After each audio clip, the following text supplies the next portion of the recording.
Grote politieactie in Sas van Gent na melding over wapens.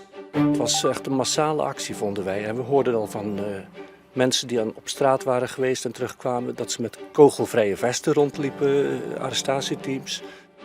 En verder in deze Zeeland nu. BBB kleurt nieuw provinciebestuur.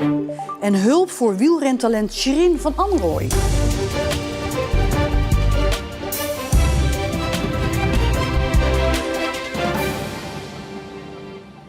Goedenavond. Een antiterreurteam in kogelwerende vesten, helikopters en afgesloten wegen. Veel commotie gisteravond in Sas van Gent. De politie rukte met veel middelen uit na een melding over wapens op een schip. Het schip ligt er nog, hier aan de Westkade in Sas van Gent. Maar verder is het weer helemaal rustig. Hoe anders was dat gisteravond, toen er mannen op het dek liepen met wat op het eerste gezicht wapens leken. Met groot geschut werden de verdachten opgepakt. En de omwonenden waanden zich bijna in een echte actiefilm. Het was echt een massale actie, vonden wij. En we hoorden al van mensen die op straat waren geweest en terugkwamen... dat ze met kogelvrije vesten rondliepen, arrestatieteams. Dus het was toch wel een ernstig geval, dachten wij. Ja, eerst had je zoiets, er vliegt een helikopter over, wat gebeurt er? Maar later denk je van ja, er is echt wat aan de hand. En toch eens even gaan kijken, vond ik het al heel erg stil op straat. U was nieuwsgierig toen u het allemaal zag gebeuren? Wel een beetje, ja. Ik had wel zoiets van, niet dat ik er dichtbij wilde zijn, maar ik had wel zoiets van, wat gebeurt hier? Het was wel een beetje van, het lijkt wel of we hier in een film belanden. Dus ondertussen hoor je helikopters overvliegen, is alles afgesloten. Zie je mensen inderdaad met kogelvrije vesten, hebben we ook gezien. Is eigenlijk iedereen heel paraat. En lopen hier als burger van, ja, wat is er aan de hand? Moeten we ons zorgen maken? Moeten we bang zijn? We wisten van niks. De politie kreeg een tip van de Belgische collega's die in Burger waren en op het schip mannen met wapens zagen. Nou, de politie heeft eerst geobserveerd en later besloten om toch een inval te doen. Maar wat bleek, het ging niet om echte wapens, maar om airsoftwapens. En dat zijn wapens die plastic balletjes schieten. Ja, wat een bammer hè, eigenlijk. Maar dan kan je zeggen het valt mee, maar eigenlijk zo'n massale actie en dan zo'n resultaat, ik kan het bijna niet geloven. Ja, dan blijkt dat het om nepwapens gaat. Dus dan denk je ook wel, wat een actie voor nepwapens. Ja, wat kost dat wat? Dachten we inderdaad ook wel een beetje van als je ziet. Maar ja, voor hetzelfde geld was het echt wat geweest.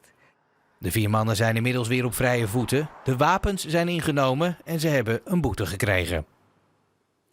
Het coalitieakkoord van het nieuwe provinciebestuur is klaar. En daarin staan de plannen voor Zeeland voor de komende 4 jaar. De grootste partij, de Boer-Burgerbeweging, heeft een duidelijk stempel kunnen drukken op het akkoord. Zo moet het stikstofbeleid soepeler en moeten er geen nieuwe natuurgebieden bij komen. Met Zeeland voor Zeeland. Bouwen aan de toekomst. Dat is de titel van het coalitieakkoord van BBB, SGP, VVD en CDA. 3 maanden na de provinciale statenverkiezingen van maart en veel onderhandelingssessies later. In grote lijnen zijn onze ideeën eigenlijk wel vrijwel hetzelfde. Dus ja, dat was nog niet zo heel ingewikkeld. Er kwam zelfs een workshop bonbons maken aan te pas. Ja, dat klopt. Ja. Dat vertelde de formateur. Ik wist niet dat dat ook openbaar was, maar nee, dat klopt. Op het gebied van landbouw en natuur zijn herkenbare BBB-standpunten terug te vinden in het akkoord. Zo moet het stikstofbeleid soepeler worden. Er is een normering vastgesteld die gewoon eigenlijk niet haalbaar is. Dus, en ook bij ons in Zeeland is de situatie ook weer specifiek. We hebben natuurlijk heel veel stikstof wat ook van het buitenland op ons afkomt. Dus ja, daar moeten wij natuurlijk ook op een goede manier mee omgaan. Kan je dat als provincie waarmaken? Want je moet toch voldoen aan die landelijke norm uiteindelijk. Ja, we zullen zien. We gaan in ieder geval ons best doen en we gaan aangeven wat er wel kan. Dat coalitieakkoord heeft wel een sterk BBB-stempel. Als je kijkt naar de landbouw, als je kijkt naar stikstof, geen nieuwe natuurgebieden, nou noem zo maar op. Heeft u veel moeten inleveren als CDA? Een coalitieakkoord is altijd een samenspel tussen meerdere fracties. En ik denk dat alle fracties heel veel inhoud terug herkennen uit datgene wat is opgeschreven. Voor ons als CDA hebben wij gekeken naar wat in ons verkiezingsprogramma staat. En ik kan er heel trots op terugkijken, want heel veel van wat in ons verkiezingsprogramma staat, staat ook in dit akkoord. En de gedeputeerde, het nieuwe provinciebestuur, zal 30 juni worden geïnstalleerd. En bij het Opdijpcomplex is onze politiek verslaggever Marcel de Kraan. En Marcel, we zagen net gedeputeerde Johannes de Bad van het CDA. Hij gaat nu cultuur erbij doen. Wat betekent dat? Nou, cultuur was altijd in handen van de Partij van de Arbeid. Een progressieve partij. In dit rechtse college, want zo mag je het toch wel noemen, worden festivals, evenementen en podia die subsidie krijgen, die worden nog eens tegen het licht gehouden. Zo van, ja, krijgen ze die subsidie wel terecht en willen we daarmee doorgaan? Dus ik denk dat daar wel het een en ander zal veranderen. Ja, die 2 nieuwe BBB-gedeputeerden, nieuw in het bestuur, wat is een beetje jouw indruk? Ja, ze zijn nieuw en onervaren. En het leuke is, dat zeggen ze zelf ook. Arno Vaal, die je net in dat filmpje zag, die zei ja, zo'n heel onderhandelingstraject, ja, dat was voor mij echt de eerste keer. Dus ze weten het, maar ja, ze hebben er zin in om het te gaan doen. En ondertussen is vandaag gewoon doorvergaderd door Provinciale Staten. Op de agenda excuses voor het slavernijverleden. Wat werd daarover gezegd? Nou, de provincie Zeeland, het provinciebestuur, wil op 1 juli excuses gaan maken voor het slavernijverleden. Daar kwam toch wat oppositie tegen. Er werd een motie ingediend door Forum voor Democratie. Die werd gesteund door BBB en door JA21. Maar dat was altijd nog te weinig om die motie echt aangenomen te krijgen. Dus de uitkomst is dat de provincie Zeeland, net als Middelburg en net als Vlissingen, op 1 juli excuses zal maken voor het slavernijverleden. Marcel de Kranen, dankjewel. Inwoners van de Beverlanden, Walcheren en Schouwen-Duiveland moeten vanaf morgen naar deze tandartspraktijk in Oost-Soeburg als ze 's avonds of in het weekend met spoed een tandarts nodig hebben. Sommige Zeeuwen zullen vanaf nu dus verder moeten reizen dan ze gewend zijn. Soms wel 3 kwartier, maar dat hoeft geen probleem te zijn. Echte spoedklachten, trauma's, die moeten gezien worden tussen de 30 en de 60 minuten. Dus dat is belangrijk.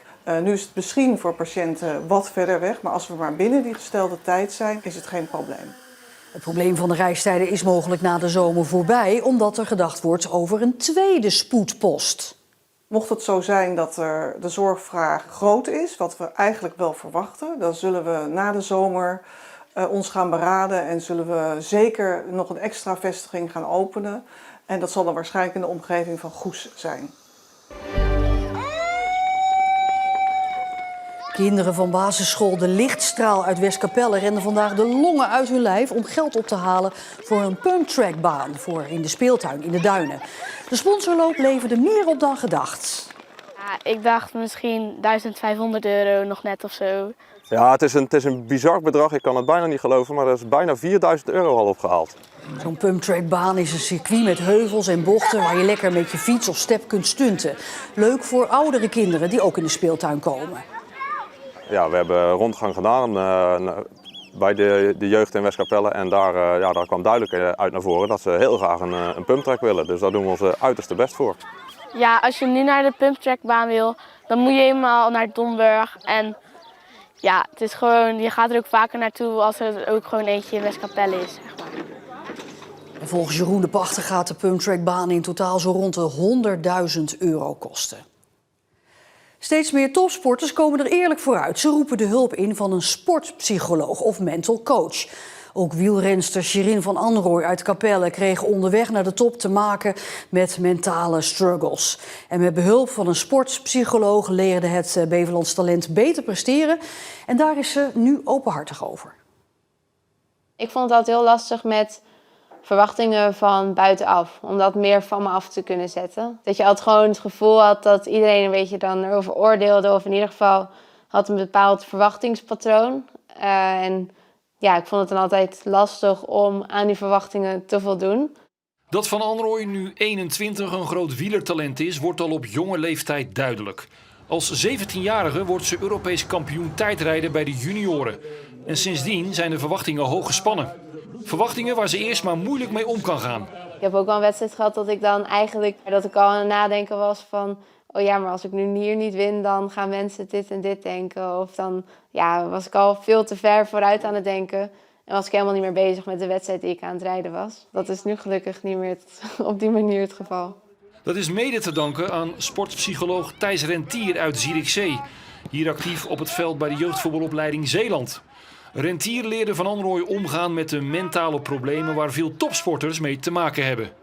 Het is natuurlijk heel erg verleidelijk om proberen te voldoen aan de verwachtingen van anderen. Dus dan wordt het eigenlijk jouw doelstelling om bijvoorbeeld mensen niet teleur te stellen of om je ouders trots te maken omdat ze zoveel voor je hebben gedaan. Op het moment dat dat de boventoon gaat voeren, dan krijg je dus eigenlijk motivatie van buitenaf.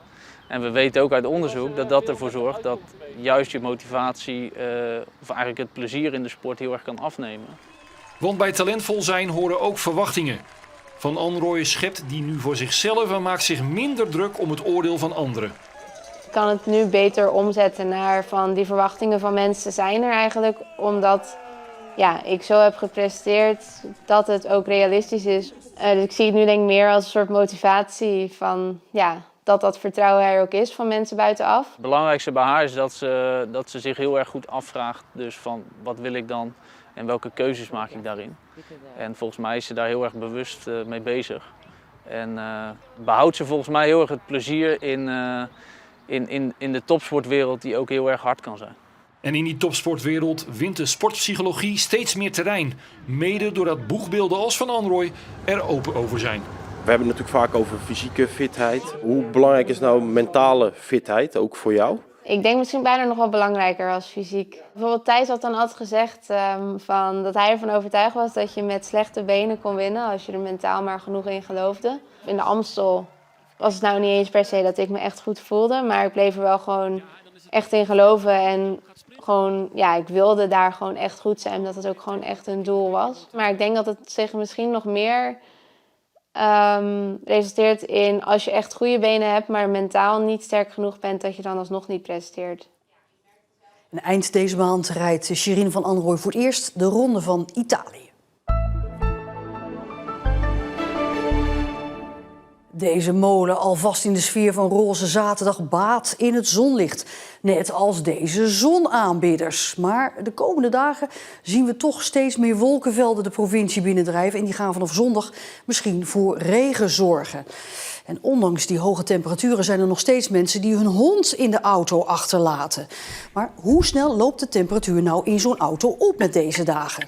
Verslaggever Misha Trom die sloot zichzelf op in een auto in de zon. En wat er toen gebeurde? Ja, het is echt alsof je in een rijdende sauna zit. Het is ongelooflijk warm. Het is echt ongelooflijk warm. Ik raad dit niemand aan. Ja, niet doen dus. Je hond in de auto achterlaten of jezelf. In ieder geval het hele verhaal ziet u op onze site en op onze app.